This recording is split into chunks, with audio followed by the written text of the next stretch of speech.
نحمده ونصلي على رسوله الكريم اما بعد فاعوذ بالله من الشيطان الرجيم بسم الله الرحمن الرحيم رب اشرح لي صدري ويسر لي امري واحلل عقدة من لساني يفقهوا قولي۔ ہماری آج کی گفتگو کا موضوع ہے صبر و برداشت۔ دنیا کی زندگی میں کوئی انسان بھی رنج و غم، مصیبت و تکلیف، آفت و ناکامی اور نقصان سے بے خوف نہیں رہ سکتا۔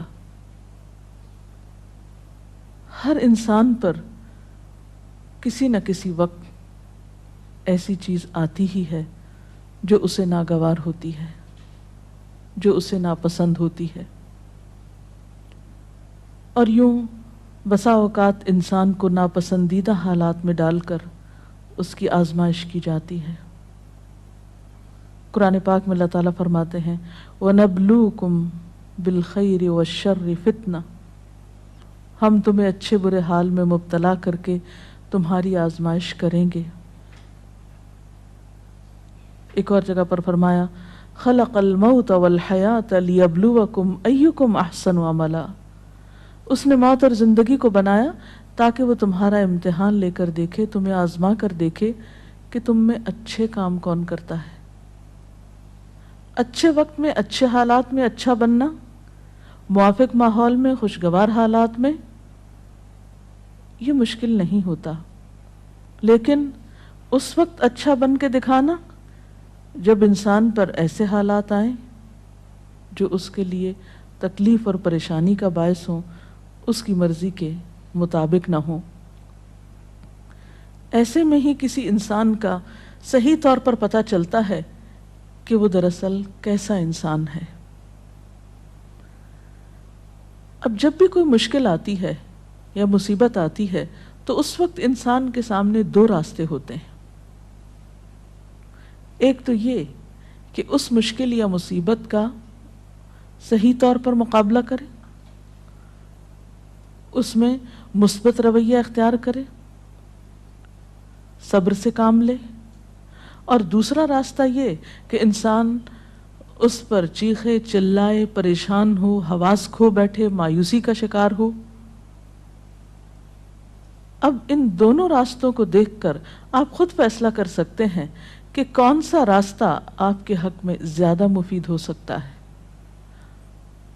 کسی بھی آنے والی مشکل یا آزمائش کو اگر انسان رب کا فیصلہ سمجھ کر قبول کر لیتا ہے تو اس صورت میں انسان کے اندر صبر آ جاتا ہے، اور اگر انسان مایوس ہوتا ہے، اس فیصلے کو قبول نہیں کرتا، اللہ سے ناراض ہوتا ہے، تو حاصل کچھ بھی نہیں ہوتا،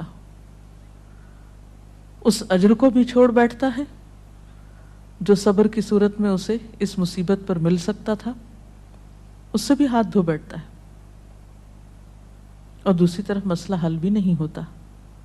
اس کے برعکس جو لوگ مصیبت پر صبر کرتے ہیں ان کے بارے میں قرآن پاک میں آتا ہے وَبَشِّرِ الصَّابِرِينَ الَّذِينَ إِذَا أَصَابَتْهُمْ مُصِيبَةٌ قَالُوا إِنَّا لِلَّهِ وَإِنَّا إِلَيْهِ رَاجِعُونَ أُولَئِكَ عَلَيْهِمْ صَلَوَاتٌ مِّن رَّبِّهِمْ وَرَحْمَةٌ وَأُولَئِكَ هُمُ الْمُهْتَدُونَ، اور خوشخبری ان لوگوں کو دیجیے جو مصیبت پر صبر کرتے ہیں اور کہتے ہیں کہ ہم اللہ کے ہیں اور اللہ ہی کی طرف ہمیں واپس جانا ہے۔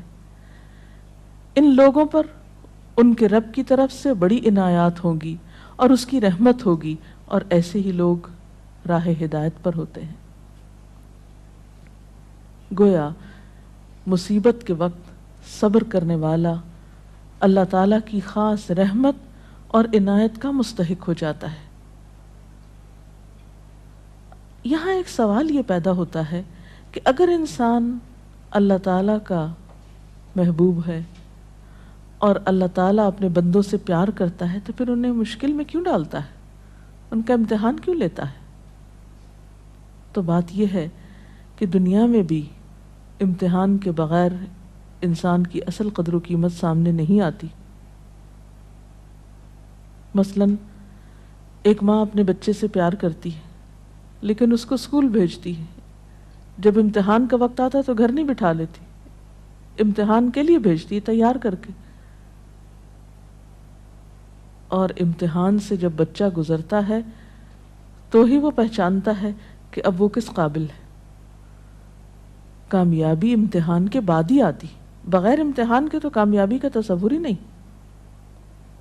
اسی طرح ہم دیکھتے ہیں کہ دنیا کی تاریخ میں جس طرح کے بھی لوگ آئے، خواہ وہ نیک آئے یا بد آئے، اچھے یا برے، انبیاء اور صالحین تھے یا فاسقین و فجار تھے، آزمائشیں ہر ایک کی زندگی میں آئیں۔ اس دنیا میں سب کو امتحانوں سے گزرنا پڑا۔ ہاں، یہ فرق ضرور ہے کہ اللہ کے پیاروں نے اللہ کی طرف سے آئے ہوئے امتحان پر کبھی شکوہ نہیں کیا، بے صبری سے اور جلد بازی سے کام نہیں کیا، بلکہ اس کے برعکس صبر سے کام لیا۔ نبی صلی اللہ علیہ وسلم نے فرمایا کہ اذا احب اللہ قوما، جب اللہ کسی قوم سے، کسی گروہ سے محبت کرتا ہے، ابتلاہم، تو ان کو آزما لیتا ہے۔ گویا آزمائش اللہ کی طرف سے کسی ناراضگی کی علامت ہی نہیں، بلکہ بسا اوقات وہ اس کی محبت کی علامت ہوتی۔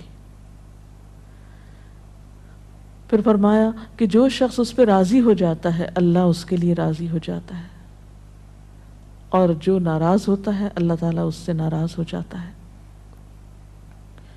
لیکن وہ لوگ جو کسی بھی دکھ، تکلیف اور آزمائش کے وقت صبر کرتے ہیں تو ان کے بارے میں خوشخبریاں بھی ہیں۔ ایک جگہ پر آتا ہے ان اللہ مع الصابرین، اللہ صبر کرنے والوں کے ساتھ ہے۔ وبشر الصابرین، صبر کرنے والوں کو بشارت دے دو۔ اور قیامت کے دن تو صبر کرنے والوں کا اجر بے پناہ ہے۔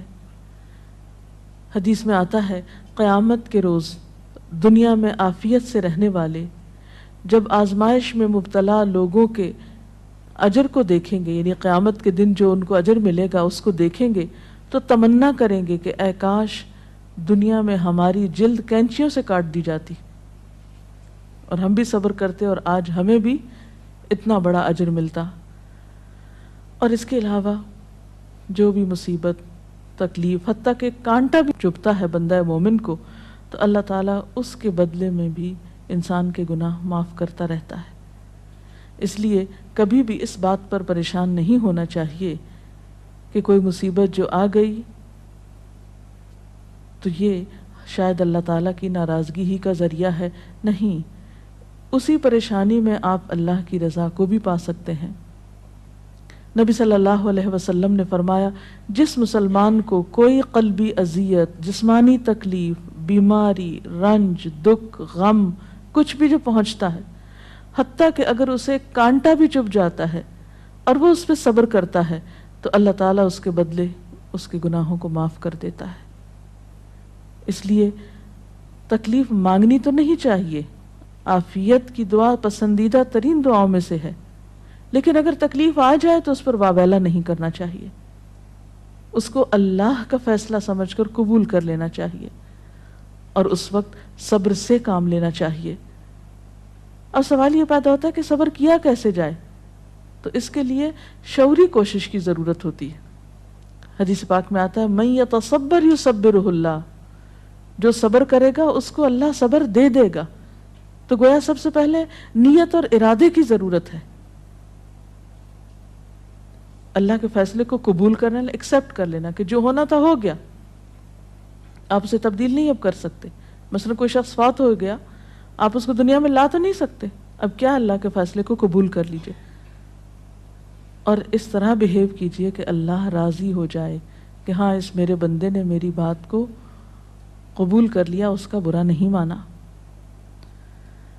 پھر اسی طرح انسان اپنے رب کی طرف سے ملنے والی نعمتوں کو اس موقع پہ یاد کرے۔ جب ایک چیز جاتی ہے تو بہت سی ہمارے پاس بھی تو ہوتی ہیں، عموماً ہم اس کے پیچھے تو بہت روتے ہیں جو چلی جاتی ہے، اور جو نعمتیں ابھی ہمارے ہاتھ میں ہیں، ابھی ہمارے پاس ہیں، ان پر ہماری توجہ ہی نہیں جاتی۔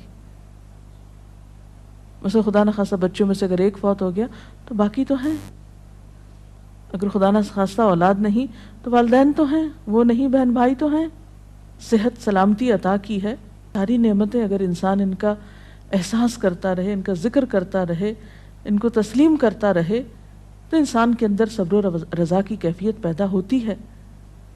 اور پھر اگر پھر بھی دل میں صبر نہ آئے تو ان لوگوں کے حالات پر نظر ڈالی جائے جو ہم سے زیادہ مصیبتوں کا شکار ہے۔ اگر ہم کسی ایک بیماری میں خدا نخواستہ مبتلا ہیں تو ان لوگوں کو جا کر ہسپتالوں میں دیکھیے جو ایک وقت میں کئی ایک بیماریوں میں مبتلا ہیں۔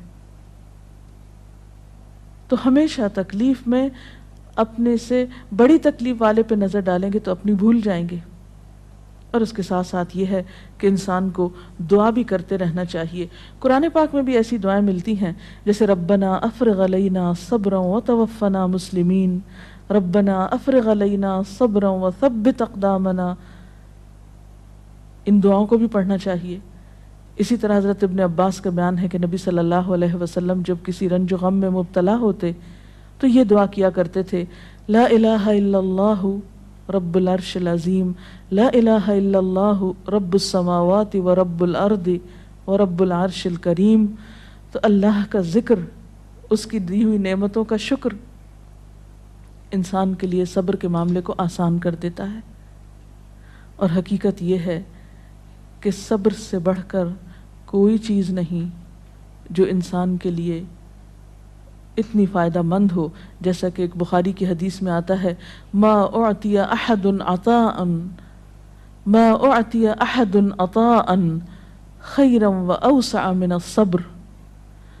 صبر کی توفیق سے بڑھ کر سمجھ لو کہ بہتر اور عمدہ نعمت کسی اور کو نہیں ملی۔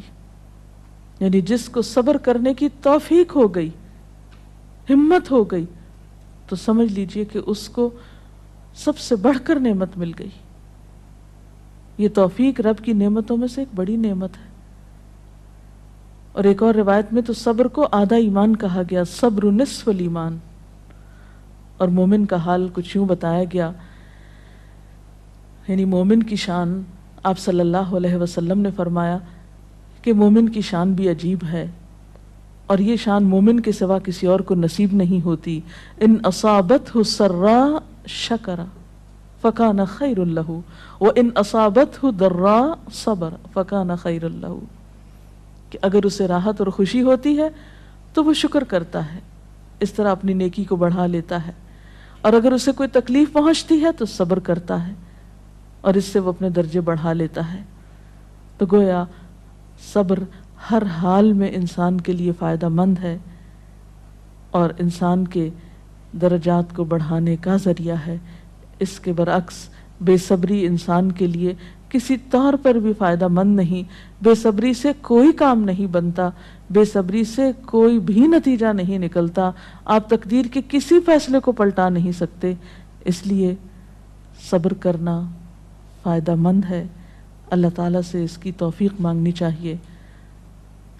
اللہ تعالیٰ ہم سب کو اپنی عافیت میں رکھے، اور اگر اس کے فیصلے سے کوئی آزمائش زندگی میں آئی ہوئی ہے تو اس پر صبر کے ساتھ اللہ سے رجوع کرنے کی توفیق ملتی رہے۔